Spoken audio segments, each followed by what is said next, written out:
Petrobras, vamos falar de Petrobras e também de uma outra petroleira júnior que foi pedido de inscritos do nosso canal para a gente comentar um pouquinho, ver a respeito dos dividendos, falar de produção, crescimento e muito mais. Seja bem-vindo ao nosso canal, eu sou o Thiago, se você ainda não é inscrito, já vai lá, se inscreve, deixa o like também, deixe seus comentários. A gente vai começar falando aqui do que está acontecendo, né? A guerra ali entre Estados Unidos e Irã chega a 100 dias, né? E a princípio aí está bem longe de ter um final ainda essa questão dos conflitos. E aí vai alimentando ali a questão da volatilidade do preço do barril de petróleo. Então, tem o lado positivo, que é para as empresas de óleo e gás, né? Aquelas que estão conseguindo aproveitar, porque teve algumas que mesmo com a alta do barril de petróleo, as ações caem, então acabam não aproveitando devido à questão operacional.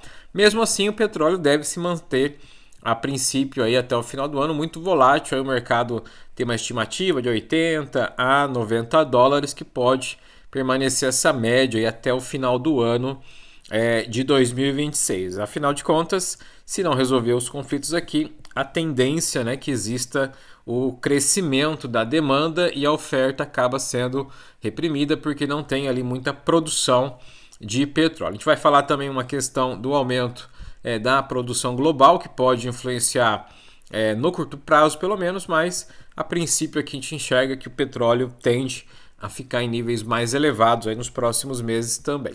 A gente vai falar agora um pouquinho da PetroRecôncavo, que foi um pedido de alguns inscritos para a gente comentar um pouco dela. Eles investem nessa companhia e desejam entender um pouco mais da empresa. Primeiro ponto, que é uma petroleira júnior, né? Então ela tem uma capacidade de produção e também de comercialização menor.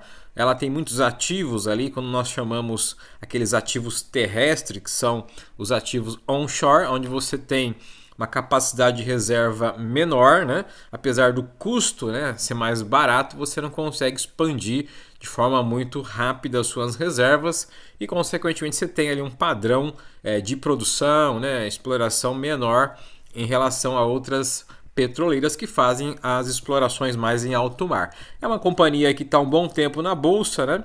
Vem demonstrando bons pagamentos de dividendos. A gente vai falar dos dividendos, se são dividendos constantes, recorrentes, e vamos falar um pouquinho da estrutura principal de produção, né? E vamos ver o que mais pega hoje, porque a companhia não cresce, não evolui também. Olhando para o ponto de vista agora de cotação, a empresa na região dos R$10,80, né? Então você vê que mesmo com o barril de petróleo ali mais de 90 dólares, a empresa não consegue crescer muito, né? Ao final de contas está até caindo aqui, ó, você pega os últimos 2 meses, está caindo 15%, né? O PL dela está 5, PVP 0,7 e está pagando aqui um dividend yield de 12% quando você pega aí os últimos 12 meses. Então o cenário dela é esse, né? O código na bolsa aqui é o RECV3, né? Para você que quer pesquisar, conhecer um pouco mais dela, ver também ali na sua corretora, né? A parte da movimentação, liquidez diária, compra e venda. Esse aqui é o código da companhia. Seguindo aqui com ela, a gente começa a entender um pouco da cotação.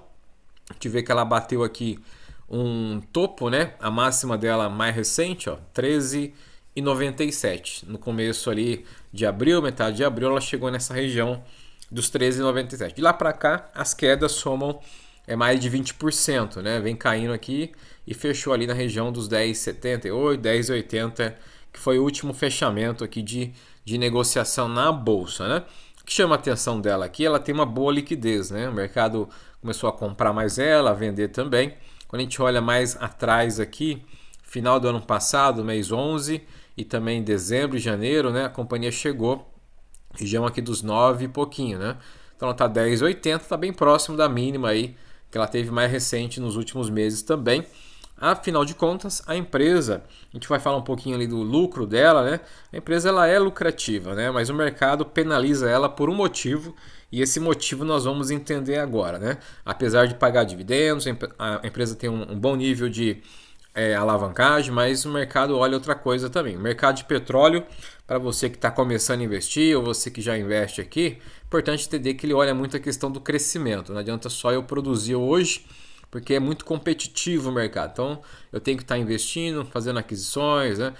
Novas descobertas, né? Você vê Petrobras, por exemplo, todo ano ali, a cada X meses, né, tem uma nova descoberta. A empresa descobre mais ali no pré-sal, pós-sal, vai para a margem equatorial, investe e tal. Então tudo isso o mercado olha. Então quando você fala de commodity, não adianta você ficar estacionado, não vai resolver, né? E acaba sendo penalizado as ações por alguns motivos, e o principal a gente vai falar, que é a questão das reservas dela também e da produtividade. Então, falar de petróleo, você fala em crescimento, né? Precisa estar expandindo, avançando aí a cada ciclo, né? De fechamento de ano, enfim, a cada ciclo o mercado entende e olha e vê se a empresa tem condição de crescer, porque vai chegar um momento que os dividendos podem até parar, né? Pode até secar, porque vai diminuindo ali o fluxo de caixa livre, que é importante nas petroleiras. Outro ponto que nos chama atenção é o PL dela, né? Na casa de 5 aqui, é um PL bom aí no último fechamento, né? Ela tem hoje um lucro por ação na faixa de R$ 1,82, né? Que é o LPA, e o valor do patrimônio dela na faixa aqui dos R$ 14,30.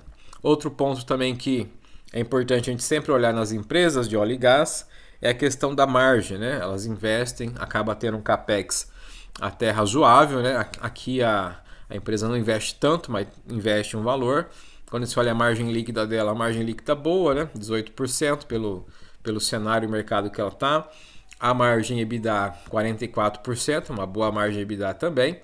E a margem ali operacional, né, 20%. Então, as margens dela são boas, né? São boas margens também. O ROI fica na casa de 12 ali, já foi a 15, já teve até 30, né? Mas o ROI mantém aí nessa faixa de até 15%, que é o retorno pro acionista. Olhando para a parte agora da dívida, né? Apesar de estar controlada, está 1.4, melhor 1.1, 1.14 a dívida no momento. Desde que ela entrou na bolsa, né? Cerca de 5 anos ela entrou na bolsa, foi o IPO.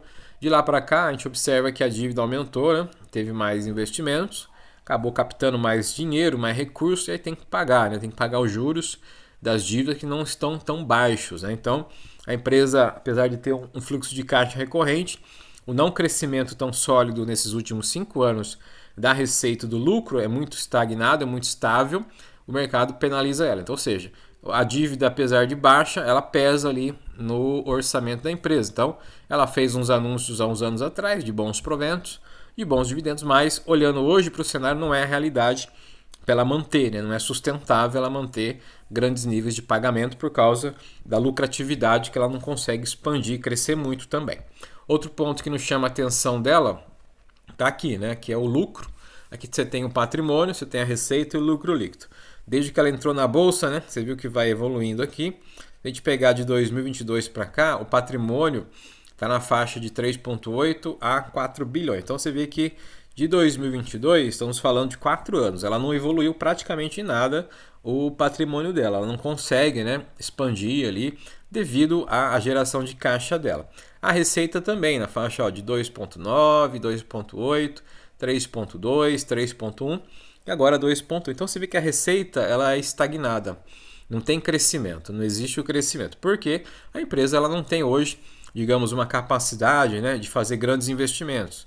A exploração, novas descobertas, ela vai ali no feijão com arroz de petróleo. Mas a empresa desse segmento ela vai se destacar por dois motivos: crescimento, expansão das linhas de receita e lucratividade. Um exemplo disso que nós temos é a Prio, né? Quem comprou a Prio aí há uns anos atrás ganhou muito dinheiro, porque a empresa mostrou evolução, crescimento, receita, patrimônio, ativo. Então isso faz a diferença quando você fala das petroleiras júnior, né? Pode ser que continue pagando dividendos, mas vai chegar um momento que vai acabando nessa possibilidade, porque você vai investindo no ritmo de que ela está atualmente, tendo ali a carga de juros mais alta, o lucro não vai ser suficiente, né? O lucro vai acabar sendo corroído ali pelas despesas, né? Custos, enfim, e ela não consegue evoluir, chega um momento que não vai fechar a conta e os dividendos tendem a diminuir também. Então, um exemplo aqui, um comparativo é a Prio. A Prio, você viu ali, cresceu muito, né? Por quê? Porque ela fez investimentos, a aquisição de ativos, a receita dela aumentou muito, né? A lucratividade melhorou, a produção ainda pode melhorar mais da Prio, por isso que cresceu. Aqui, a PetroRecôncavo ela tem esse desafio, né, que não ficar estagnada como está aqui, ó. E o lucro também, ó, você vê, em 2022 era 1 bilhão, em 2023 caiu para 700 milhões, 24, 400 milhões, 25, 600 milhões e agora, nos últimos 12 meses, 500 milhões. Então você vê que o lucro ele não tem muita expansão, né? De 2022 para cá até caiu, né? Teve uma redução aqui, ó, no lucro. Então o mercado olha isso e acaba, infelizmente, penalizando a empresa, que é uma boa empresa, né? Bem redondinha nesse momento. Olhando para a parte do petróleo, vê que o petróleo está praticamente aqui, ó, região acima de 90 dólares, mesmo com a queda, né? E você viu, a empresa, em vez de ela crescer, a cotação cai, né? Então você viu que ela não consegue surfar nessa onda aí de alta do barril de petróleo. Olhando hoje para o cenário de petróleo, o que preocupa muito também, além ali da manutenção dos conflitos no Oriente Médio, é a questão da OPEP, né? Que é ali a organização daqueles países maiores produtores de petróleo. Ela anunciou hoje, inclusive, na data de hoje, que vai ter o aumento da produção dela. Então vai aumentar a produção em 188 mil barris por dia em julho, né? Então ela anuncia um pouco antes, mas já vai aumentando ali a sua produção, porque é justamente para suprir a demanda, ou seja, a procura por petróleo que está com oferta mais restritiva devido ali às questões ali do Estreito de Hormuz, né? A parte da logística, né? Do petróleo, produção e assim por diante. Então a OPEP anunciou que vai aumentar a sua produção aqui, os países membros vão aumentar a produção. Isso pode dar o quê? Uma queda um pouco mais acentuada ali no barril de petróleo. O mercado estima que feche o ano nessa faixa de 80 a 90 dólares, pode ser que caia um pouco mais, né? Dá uma ajustada ali e fica abaixo de 90 dólares aqui o barril futuro de petróleo. Seguindo para a parte agora das reservas. Antes das reservas, é importante a gente falar aqui, esse documento aqui é da PetroRecôncavo, a companhia anunciou uma tabela aqui, antes da guerra, lógico, né? Antes do conflito ali no Oriente Médio, ela anunciou, e aí você consegue enxergar qual que é a visão aqui de preço, né, de petróleo que a empresa espera aí nos próximos anos. De 2027 em diante, a expectativa dela é que fique em 65 a 66 dólares, ou quando nós falamos do barril futuro de petróleo. Então, a empresa olhando hoje para o cenário aqui de barril de petróleo, ela espera que fique nessa região, ó, de 65 a 66 dólares, né, o futuro Brent aqui. Então você vê que a empresa já está projetando até, né, não teve, lógico, essa avaliação antes dos conflitos ali, mas ela disse que o petróleo não deve ter muita flutuação de ganhos aí nos próximos anos. Por isso que nós falamos que a necessidade da empresa ela é aumentar a sua capacidade de gerar receita. Se ela fizer isso, a precificação dela pode aumentar. Se ela não fizer e não conseguir ficar aguardando o que vai acontecer nesse mercado que é muito dinâmico, a tendência é que as cotações fiquem nessa região. Vai para 9, 10, 12, fica flutuando nessa faixa, não consegue evoluir, porque o mercado não enxerga que a empresa está querendo crescer, está só esperando acontecer algo diferente. Que nesse mercado, se você não se movimentar, que nem Petrobras toda hora está pesquisando, desenvolvendo parcerias. Se você não se movimentar no mercado de óleo e gás, você fica para trás. Aí o mercado acaba penalizando aqui as ações da companhia. Outro ponto também é aqui, né? As reservas. A gente observa que não tem tanta evolução das reservas brutas e também das de participação. A empresa é muito perene, ou seja, apesar de não estar no setor perene, o setor cíclico, né, é muito previsível aqui, né, quando você fala de reservas, ou seja, não tem grande evolução, e aí o mercado fala, não vale a pena comprar ela, melhor comprar Petrobras, Prio, Brava Energia, enfim, vou investir mais lá porque lá eu vejo o que? O crescimento, né, a empresa está expandindo a receita, gerando mais fluxo de caixa, então um ponto importante para você que está querendo investir, você que já investe, entender as reservas aqui da empresa, apesar da evolução, não são grandes evoluções, né? E aí, 5 anos de bolsa, né? Praticamente aí na Bolsa de Valores, a gente não enxerga grandes crescimentos na companhia. E aí reflete aqui, que é os dados agora mais recentes que nós temos, os dados de abril, que a empresa apresentou da sua produção, né? Tem os ativos, tem lá as unidades que ela faz a exploração. A gente tem uma queda, então teve uma queda aí de 1,2%, né? E também na parte do óleo e na parte do gás. Então você tem quedas de produção, né? Diária, né?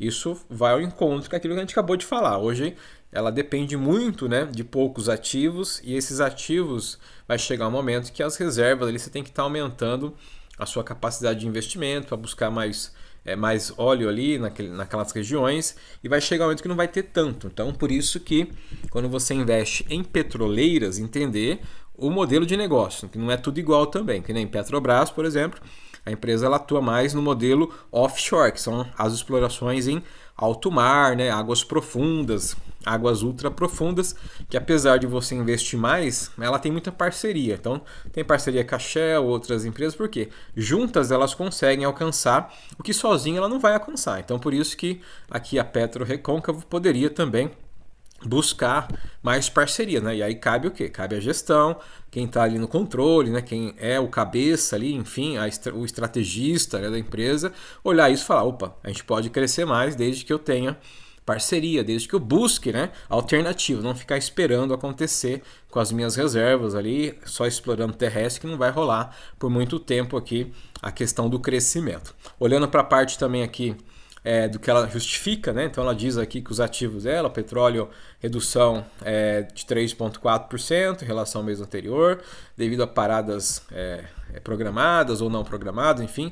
A única questão aqui é o seguinte, quando você trabalha com empresas do segmento de óleo e gás, todo mês você tem um imprevisto. Então, falar que as paradas aqui não foram programadas é algo meio que não é muito convincente. Então, assim, se eu trabalho numa empresa que é de óleo e gás, tem plataforma, eu tenho que ter certeza, eu tenho que entender que todo mês vai ter algo não dentro do meu escopo ali, né? Ou seja, saiu fora, algo sempre vai acontecer, porque são modelos de negócios muito sensíveis à manutenção, clima, né? A questão do uso das peças, das ferramentas. Então, falar que não estava programado e justificar a queda da produção não é algo que é muito convincente. Então, o mercado olha também essa questão, né, da gestão, como é que ela se comunica em relação à produção. O gás também caiu aqui, 2,1%. Eles dizem que é o mesmo motivo. Então, assim, importante você entender e olhar por que a empresa não cresce, né? Por que a cotação não cresce. São detalhes aqui que fazem a diferença. Olhando para a parte agora dos dividendos, né, para a gente compreender o que acontece aqui. O último anúncio dela foi no dia 18 de maio, né? Teve aqui um valor de 34 centavos de JCP. Aí tem que tirar ali na fonte o imposto de renda, que agora é 17,5%. Antes disso pagou também em janeiro, né? Pagamento em janeiro, anúncio ou melhor em janeiro. Vai pagar só no final do ano, 34 centavos. Então você está vendo que agora em 2026 os dividendos já deram uma caída, né? Ela anunciou aqui 3 parcelas, ou melhor, 4 parcelas, né? Que vai pagar 2026, 2027, 2028. Então ela alongou, né? Fez o alongamento do pagamento de dividendo. Então você vê que já começa a mudar um pouco o cenário, né? Se você pegar aqui em 2025, por exemplo, em maio ela anunciou 90 centavos, que ela pagou no mesmo mês, que foi JCP. Em 2024 foi o melhor ano, né? Que ela anunciou, R$1,29 no final do ano, pagou em novembro, no mesmo mês, e também antes em junho, R$1,34, R$1,39 que ela pagou também em junho. Então você vê que vai diminuindo a capacidade da distribuição dos dividendos, por quê? Que nem nós analisamos ali. E não é só nós, o mercado olha isso aí, faz conta. Quando você tem uma empresa desse segmento de óleo e gás, que ela não cresce, ela é muito estagnada na receita, vai chegar um momento que os dividendos tendem a cair, porque ela não consegue suprir ou não consegue dar andamento no grande volume de distribuição, porque a receita e o lucro não estão acompanhando. Algo contrário em relação à Petrobras, né? A gente que investe em Petrobras já sabe, a companhia é uma excelente geradora de caixa, né? Aqui a gente fala um pouquinho agora de Petri 4, né? Aqui a diferença que é a influência, né, do controlador, que às vezes precifica, né, de maneira direta a ação, ou seja, o mercado olha, o controlador fala, já vou precificar, vale menos, né, do que em razão do controlador, mas a Petrobras é diferente, né? Então ela tem ativos maiores, a empresa muito mais consolidada, gera muito mais fluxo de caixa livre, ela consegue pegar essas altas de petróleo e usar ao favor dela, então você vê que existe a diferença, mesmo segmento, mesmo setor, empresas diferentes, que pensam diferente. E Petrobras aqui é um exemplo, a gente mantém na carteira ela há um bom tempo já. O foco nosso aqui é o longo prazo, não é ficar vendendo e comprando todo momento. A gente mantém mais pelo valor de receber os dividendos e também pelo crescimento, né, da empresa, dos ativos. A gente observa que ela está caindo também, ó, cerca de 20%. A gente pegar o último topo dela, a última máxima, que foi de 48,65, fechamento, ó, no mês de maio, então caiu aqui cerca de 20% também. Aqui o segredo de Petrobras é o mercado e também sensível muito à questão macroeconômica, né? Ela é muito dependente do Brasil. Ela tem hoje, a maior parte da receita é Brasil, apesar das exportações que melhoraram muito para o mercado asiático, China comprando muito de Petrobras, mas o mercado maior de influência é o Brasil. Então, qualquer cenário macroeconômico ali vai pesar aqui.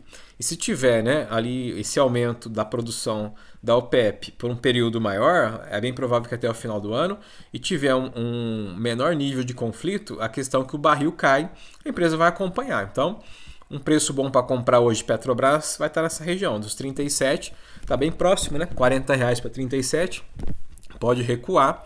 E depois aqui embaixo, né? Que viria para os 33, 34. Então, quem quer comprar mais barato, aguardar um pouco mais, né? Entender essa questão do petróleo, que é importante, faz preço aqui também na Petrobras. Falando de dividendos aqui, né? Petrobras é um pouco diferente, né? Tem os anúncios aqui, apesar que não foi tão agradável, né? A gente esperava um pouco mais de proventos.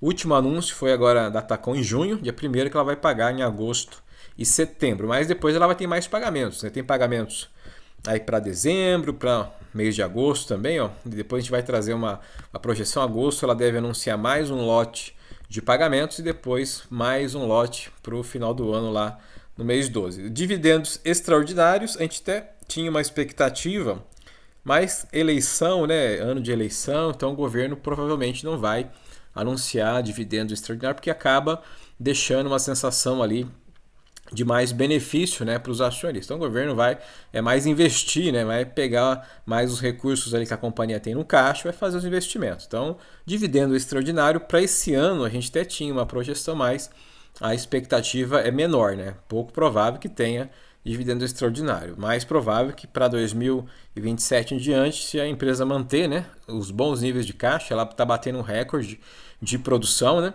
Ao contrário da primeira empresa que a gente falou, a Petro Recôncavo, aqui a Petrobras é diferente. Então ela está batendo um recorde de produção a cada ciclo, né? A gente falou recente dela, então ela vem batendo um recorde, está aumentando a capacidade produtiva. Isso vai refletir onde? Maior geração do EBITDA, maior caixa livre, fluxo de caixa livre, a receita crescendo e o lucro crescendo. Aí você olha o mercado e fala, não, vale a pena eu comprar a Petrobras, né? Tá crescendo de forma absurda, tá batendo recorde atrás de recorde, então por isso esse segmento ele não é somente ali você produzir e vender, você tem que mostrar qual que é a sua capacidade, né, de gerar mais receita ao longo do tempo. E Petrobras aqui é um dos destaques positivos desse segmento de óleo e gás. Então falamos desse conteúdo de Petrobras, falamos também de Petro Recôncavo. Você viu ali duas empresas, mesmo setor, perfis diferentes, né? Uma mais petroleira júnior, está buscando ainda crescimento, consolidação. Seria necessário realmente que a gestão fizesse mais acordos, parcerias para aumentar, né? Você viu ali a expectativa de receita, lucro tem que crescer. São 5 anos praticamente estagnado naquele nível de receita e lucratividade. Fazendo isso, o mercado começa a precificar, olhar diferente a companhia. E a Petrobras, você já sabe, já conhece, você que acompanha nosso canal, nós temos ela na nossa carteira de investimento e pretendemos manter ela por bons níveis, né? É uma excelente pagadora de proventos de dividendos. Surgindo novidades dessas companhias, informamos para você que acompanha o nosso canal. Se você não é inscrito, vai lá, se inscreve, é gratuito, deixa o like também, deixa os comentários. Thiago, tenho aí Petro Recôncavo, tenho Petrobras, gostei do conteúdo, não gostei, deixa também a sugestão de um conteúdo que você quer que a gente fale, de uma empresa que você investe, você que está estudando uma empresa diferente, que a gente não tem muito hábito de falar, deixa nos comentários. Nos encontramos nos próximos vídeos. Forte abraço!